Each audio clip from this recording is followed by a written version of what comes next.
আমি বিশ্বাস করি যে শাপলা চত্বরে যারা জীবন দিয়েছেন, শাহাদাত বরণ করেছেন, তারা জাতির শ্রেষ্ঠ সন্তান। বাংলাদেশের ইতিহাসে শাপলা চত্বরের শহীদদের এই স্মৃতি, শহীদদের এই ত্যাগ হাজার বছরের জন্য এদেশের আগামী রোড ম্যাপ অঙ্কন করে দিয়েছে বুকের রক্ত দিয়ে। এই শহীদরা সবচেয়ে বেশি নির্যাতনের শিকার হয়েছে মৃত্যুর আগে এবং মৃত্যুর পরেও। কি ভয়াবহ যে পরিস্থিতির মুখোমুখি হতে হয়েছে। আমি যখন 2021 সালে কারাগারে গেলাম, আমাদের কারাগারে আমার পাশের রুমে আমাদের এক ভাই ছিলেন, তার একজন কাজিন শাহাদাত বরণ করেছেন। এক যুবক মানুষ, তার ছোট একটা বাচ্চা এবং তার যুবতী স্ত্রী বিধবা হয়েছেন। এই সাইনবোর্ড এলাকায় থাকতেন। তারপরে সেই মহিলা উপর্যুপরি পুলিশের জিজ্ঞাসাবাদ এবং পুলিশি হয়রানির মুখে তাকে একরকম বাধ্য করা হচ্ছিল যে তোমাকে হেফাজতে ইসলামের নেতৃবৃন্দের নামে মিথ্যা হত্যা মামলা দায়ের করতে হবে।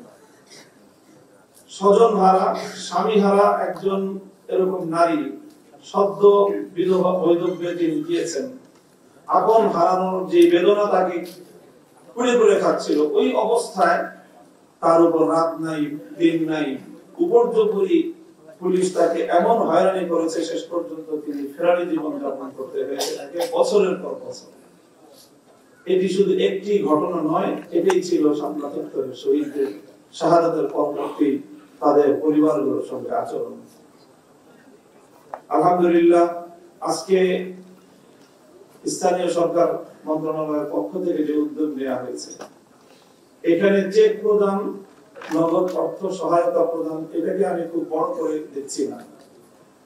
এখানে ৭৭ জন বীর শহীদান, ৭৭ জন 2013 সালের এবং 21 সালের হেফাজতে ইসলামের এই আন্দোলনে দেশের জন্য, ইসলামের জন্য যারা শাহাদাত বরণ করেছেন, সেই শহীদ পরিবারদেরকে টাকার অঙ্কে 7,70,00,000 টাকার একটা অনুদানের ব্যবস্থা করা হয়েছে। আমাদের এই দুটি আন্দোলন সংশ্লিষ্ট আমাদের কাছে যে প্রাপ্ত তথ্য আমরা সংগ্রহ করতে পেরেছি এই পর্যন্ত প্রামাণ্য উপায়ে আরো 6 জন শহীদ রয়েছেন, যাদেরকে হয়তো কোনো ক্যাটাগরিতে ঠিক এখানে আনা যায়নি। আমি আজকে এটা অনুরোধ করব যে এই 6টি পরিবারকেও যে কোনো এক ক্যাটাগরিতে যদি শামিল করা যায়। আমরা যে শহীদ নামা প্রকাশ করেছি সেখানে সর্বমোট 83 জন শহীদের সবিস্তারে আমরা পরিচয় প্রমাণ সেখানে উপস্থাপন করেছি। আমি বারবার কথা বলছি যে এই সংখ্যা প্রকৃত শহীদের সংখ্যার চেয়ে অনেক কম, এবং সবচেয়ে দুঃখজনক মর্মান্তিক বিষয় হলো এই বহু শহীদকে এমন ভাবেই নিশ্চিহ্ন করে দেওয়া হয়েছে, তাদের লাশগুলোকে এমন ভাবেই গুম করে দেওয়া হয়েছে যে বাংলাদেশের ইতিহাস, পৃথিবীর ইতিহাস কোনোদিনও সেই শহীদদের পরিচয় শনাক্ত করতে পারবে না। বহু মানুষ শাহাদাত বরণ করেছে, করার পরে তাদের লাশ কোথায় কিভাবে নিশ্চিহ্ন করা হয়েছে, মুছে ফেলা হয়েছে, এটা ইতিহাসের আরেক মর্মান্তিক অধ্যায়। এটার উপরে গবেষণা চলছে, এটা নিয়ে আমরা অ্যানালাইসিস করছি এবং মাঠে আমরা বিভিন্ন ভাবে কাজ করে যাচ্ছি অব্যাহত ভাবে। শহীদনামা একটি স্মারক হিসাবে প্রকাশিত হয়েছে। ইনশাআল্লাহ এর পর্যায়ক্রমে পরবর্তী সংস্করণগুলোর মাধ্যমে আমরা জাতির সামনে আমাদের সেই শ্রেষ্ঠ সন্তানদেরকে আরো ভালোভাবে উপস্থাপন করার চেষ্টা করব।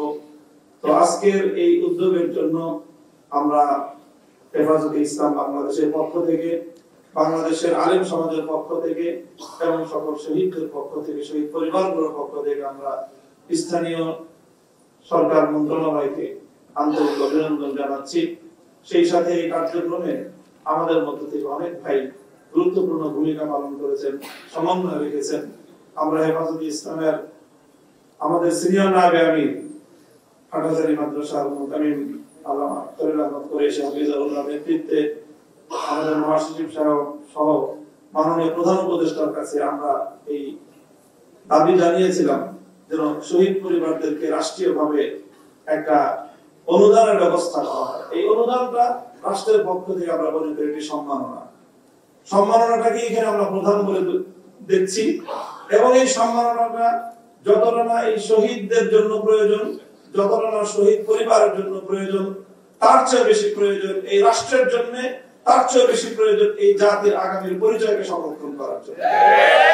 24-এর যে গণঅভ্যুত্থানের মধ্য দিয়ে বাংলাদেশ দ্বিতীয়বারের মতো স্বাধীনতা অর্জন করেছে বলে আমরা মনে করি 2013 সালের শাপলা চত্বরে সেই গণঅভ্যুত্থানের ভিত তৈরি হয়েছে। এই শাপলা চত্বরের শাহাদাত এবং শাপলা চত্বরের এই রক্তক্ষয়ী ইতিহাসের সাথে যারা যেভাবে সম্পৃক্ত জনাব মঞ্জুর ভাই বললেন, আমরা তাদের অনেককেই ইতিমধ্যে আমাদের ক্ষুদ্র জায়গা থেকে সম্মাননা জানানোর আয়োজন করেছি। ইনশাআল্লাহ আমাদের এই সম্মাননা জানানোর এই উদ্যোগ আমাদের পক্ষ থেকে অব্যাহত থাকবে। আমরা আরো বড় বড় আয়োজন করব। শাপলার স্মৃতি ইনশাআল্লাহ আগামী বাংলাদেশ এবং আগামী প্রজন্মের চেতনার অনন্য বাতিঘর হিসেবে ইনশাআল্লাহ শত শত বছর পর্যন্ত ভাস্বজ্জ্বল থাকবে, উজ্জ্বল থাকবে, সমুজ্জ্বল থাকবে, সেই প্রত্যাশা ব্যক্ত করে কথা শেষ করছি।